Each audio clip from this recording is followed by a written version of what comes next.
गुंडों से बचने के लिए एलिसिया ने क्लैन पर भरोसा करके सुसाइड तो कर ली, पर क्या वो सच में दोबारा जिंदा हो पाएगी या फिर उसकी कहानी का यह अंत था? तो चलिए देखते हैं कि आखिर क्या होता है। तभी यहाँ सारे गुंडे एलिसिया को मरा हुआ देखकर हैरान हो जाते हैं और वह इस चीज को लेकर बहुत ज्यादा डर रहे होते हैं कि अगर उनके बॉस को इसके बारे में पता लग गया तो वह उन्हें मार डालेगा।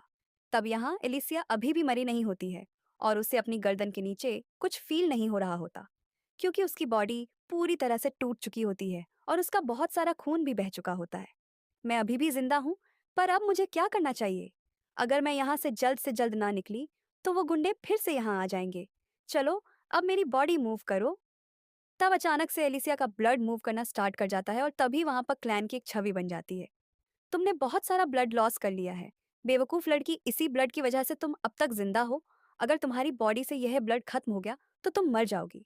पर जब तक तुम मेरे काम की हो, तब तक मैं तुम्हारे अंदर यह मैजिकल ब्लड डालता रहूंगा और इस ब्लड की मदद से तुम बिल्कुल ठीक हो जाओगी। पर तुम्हारे वो बॉडी पार्ट्स कभी वापस नहीं आएंगे जो पूरी तरह से खत्म हो चुके हैं। तो अगर ऐसी बात है, तो आखिरकार तुम मुझे ठीक क्यों नहीं कर रहे हो? क्या अब तुम्हें मेरी कोई ज़रूरत नहीं है? मैं तो बस तुमसे इस टाइम एक क्वेश्चन पूछना चाहता हूँ। मैंने लूना के लिए एक वेट नर्स को ढूंढ लिया है, जो कि गुंडों के साथ यहाँ पर पली पड़ी है, और उसे देखकर मुझे लगता है कि ये लोग उसके साथ मिसबिहेव करते हैं। तो इसलिए मुझे लगा कि अगर मैं उसे ऑफ़र दूंगा, तो वह मेरा ऑफ़र एक्सेप्ट कर लेगी। पर उसने मुझे मना कर दिया। आखिरकार ऐसा क्यों है? वो इस वजह से है क्योंकि उसकी नज़रों में तुम एक स्लेव हो, जो कि उसे यहाँ से आज़ाद नहीं करा सकता। और ऊपर से यहाँ से अगर कोई भी भाग जाता है, तो यह गुंडे उसे ज़िंदा नहीं छोड़ते हैं, जिस वजह से उसे मौत से डर लग रहा होगा। तो अगर तुम्हें उसे विश्वास दिलाना है, तो तुम्हें इन गुंडों को मारना होगा, और यह तो तुम्हारे लिए काफ़ी आसान होने वाला है। मैं ऐसा कुछ नहीं कर सकता, क्योंकि अगर किसी को भी पता चला कि मैंने लूना माउंटेन छोड़ दिया है, तो बहुत बड़ी मुसीबत हो सकती है और कुछ लोग इसका फ़ायदा भी उठा सकते हैं। और ऊपर से अगर किसी को पता लग गया कि मैं यहाँ क्यों आया हूँ, तो मेरे प्लान में बहुत सारी मुसीबतें आ सकती हैं। तो इसलिए तुम इन्हें मारोगी, क्योंकि एक हीरो पूरे गुंडों के ग्रुप को तो हरा ही सकता है ना? तो यह सुनकर एलिसिया हैरान हो जाती है और इसके लिए मना करने लगती है। पर क्लैन उसकी कोई बात नहीं सुनता और अपने मैजिक ब्लड से उसे फिर से जिंदा कर देता है, जिसे देखकर गुंडे हैरान हो जाते हैं। तब एलिसिया की सारी हड्डियां दोबारा से जुड़ने लगती हैं, जिस वजह से उसे बहुत दर्द होता है और वह जोर जोर से चीखने लगती है।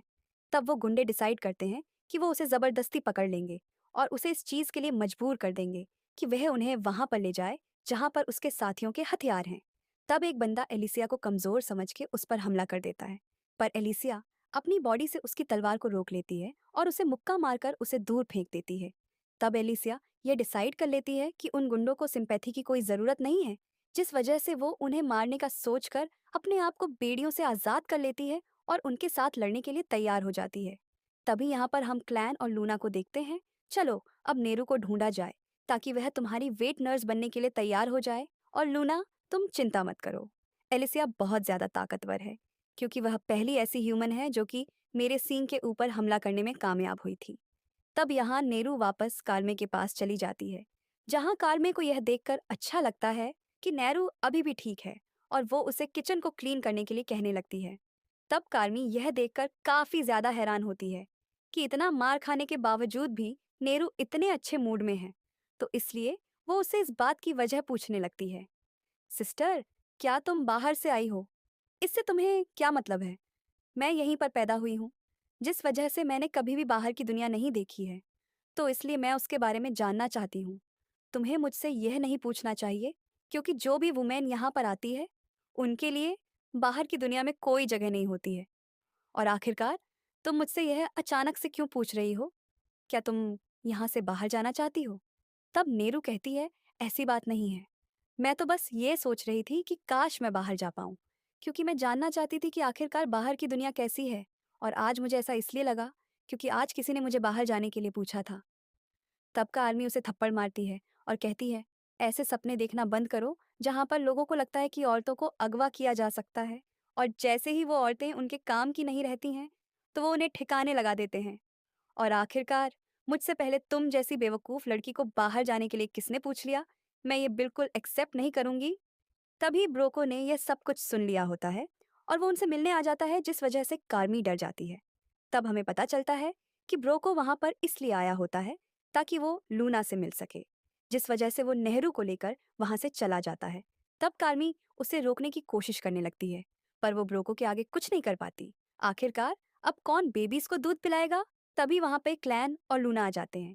क्या अब इसे दूध चाहिए? पर अब ये कभी पॉसिबल नहीं हो सकता, क्योंकि उसने वो सपना देख लिया है जो किसी को भी देखना अलाउड नहीं है। आखिरकार इसका क्या मतलब है? अब मैं तुम्हें इसके बारे में क्या बताऊं? तभी कार में क्लैन की आंखों में देखती है, जिसे देखकर वो डर जाती है, और क्लैन उसे सब कुछ एक्सप्लेन करने के लिए कहता है। तभी यहाँ ब्रोको नैरू को लेकर एक केव में चला जाता है, जिसके बारे में नैरू को आज तक पता ही नहीं चला होता, जिस वजह से वह उस केव के बारे में पूछने लगती है। ये पहले एक मैजिक और माइन थी, और यहाँ पर ऐसी और भी बहुत सी माइंस हैं। तुम्हें पता है कि जो हम ऑनाइल लैम्प्स यूज करते हैं, उसका ऑनाइल भी मैजिक और को डिओल्व करके ही बनाया जाता है, क्योंकि स्वॉर्ड बनाने के अलावा मैजिक और को बाकी चीज़ों के लिए भी यूज़ किया जा सकता है। और मैंने उसके ऊपर बहुत सारी रिसर्च की है। तब वहाँ नेहरू को किसी की हड्डियाँ दिखाई देती है, और तभी वहाँ पर अचानक से अंधेरा हो जाता है, जिस वजह से नेहरू डर जाती है और ब्रोको को लैंप जलाने के लिए कहती है। तब ब्रोको जैसे ही लैंप को जलाता है, वैसे ही नेहरू के पीछे बैठी खड़ी होती है। तुम्हें पता है, जो मैंने रिसर्च की है, उसमें मैंने मैजिक और के पाउडर को बहुत से अलग अलग लिक्विड्स के साथ मिलाया है, जिस वजह से मैं डीमर्स को कंट्रोल कर सकता हूँ। और ऊपर से आज तुमने हमें धोखा दिया है, तो इसलिए आज तुम बेटी का डिनर बनोगी। तब नेहरू वहां से भागने लगती है और बैठी उसे खाने के लिए उस पर हमला कर देती है। काश मैंने वो हाथ पकड़ लिया होता तो शायद मैं आज यहाँ से बच पाती। तभी उसे वहां पर लूना दिखाई देता है, जिस वजह से वो उससे माफी मांगने लगती है कि वो अब उसे दूध नहीं पिला पाएगी, और बैठी उसे खा जाती है, जिस वजह से लूना रोने लगता है। रो मत लूना, शिकार बनना और शिकार करना दोनों एनिमल्स और ह्यूमंस की नेचर है, और हम डीमंस भी बिल्कुल ऐसे ही हैं, और यही रूल है जिस वजह से हम नेहरू का मरना नहीं रोक पाए। पर मुझे यह समझ नहीं आ रहा कि यह ट्रोल, जिसका गर्व बहुत ज्यादा होता है, आखिरकार वो एक इंसान की बात क्यों मान रहा है? ये तो रूल्स के अगेंस्ट है ना। तब ब्रोको बैटी को क्लैन को खाने के लिए कहता है, पर बैटी क्लैन को देखकर बहुत ज्यादा डर चुकी होती है, जिस वजह से वह उल्टी करके नेहरू को बाहर फेंक देती है, और क्लैन लूना और नेहरू को बाहर भेज देता है, ताकि नेहरू अपने आखिरी समय में लूना के साथ अपना वक्त बिता सके और उसे अच्छा लगे। तब यहाँ ब्रोको बैटी को शांत करने की कोशिश कर रहा होता है, और वह ध्यान देता है कि नेहरू और वह बच्चा गायब है, जिस वजह से उसे लगता है कि क्लैन ने एक मैजिशियन है। पर क्लैन को मैजिक के बारे में कुछ पता नहीं होता, क्योंकि वो टर्म अभी भी उस दुनिया के लिए नई होती है, जिसके बारे में कुछ ही लोग जानते हैं। अगर तुम मैजिक के बारे में जानना ही चाहते हो, तो चलो मैं तुम्हें मैजिक के बेसिक्स ही बता देता हूँ। जो मेरे पास यह लिक्विड है, इसके अंदर मैजिकर्स, कुछ जड़ी बूटियां और पैरासाइट फ्लाइज के बच्चे हैं, जिसकी वजह से मैं किसी की सोचने की एबिलिटीज को कम कर सकता हूँ और उन्हें कंट्रोल कर सकता हूँ। पर फिलहाल मैं इसके जरिए फीमेल ट्रोल्स को ही कंट्रोल कर सकता हूँ। पर एक दिन मैं डीमर्स को भी कंट्रोल कर पाऊंगा, और यही मेरा मैजिक है। तब वह आग के साथ उस चीज को मिला देता है, जिस वजह से वहां पर धूल बन के वह चीज फैलने लगती है, और इससे बैठी फिर से ग्रोको के कंट्रोल में आ जाती है और क्लैन के ऊपर हमला कर देती है, जिससे कि क्लैन का खून निकलने लगता है। मुझे यकीन नहीं हो रहा कि एलिसिया ने मुझे मैजिक के बारे में नहीं बताया। तब यहाँ एलिसिया एक एक करके उन गुंडों को मारने में लगी होती है, और तभी हमें उसके बचपन का सीन दिखाया जाता है, जहाँ पर उसके फादर उसे तलवारबाजी सिखा रहे होते हैं, और वो अपने फादर से पूछने लगती है कि आखिरकार वो ताकतवर तलवारबाज कैसे बने।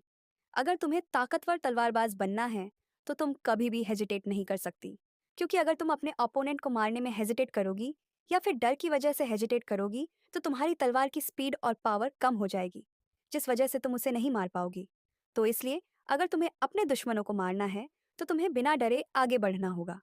तब यहाँ गुंडों को एहसास हो जाता है कि एलिसिया कितनी ज्यादा ताकतवर है, पर तभी एक गुंडा उसकी तलवार को तोड़ देता है, जिस वजह से उसे एहसास हो जाता है कि वो इतने गुंडों का सामना अकेले नहीं कर सकती, और अगर उसे उनका सामना करना है तो उसे एक अच्छी स्वॉर्ड चाहिए।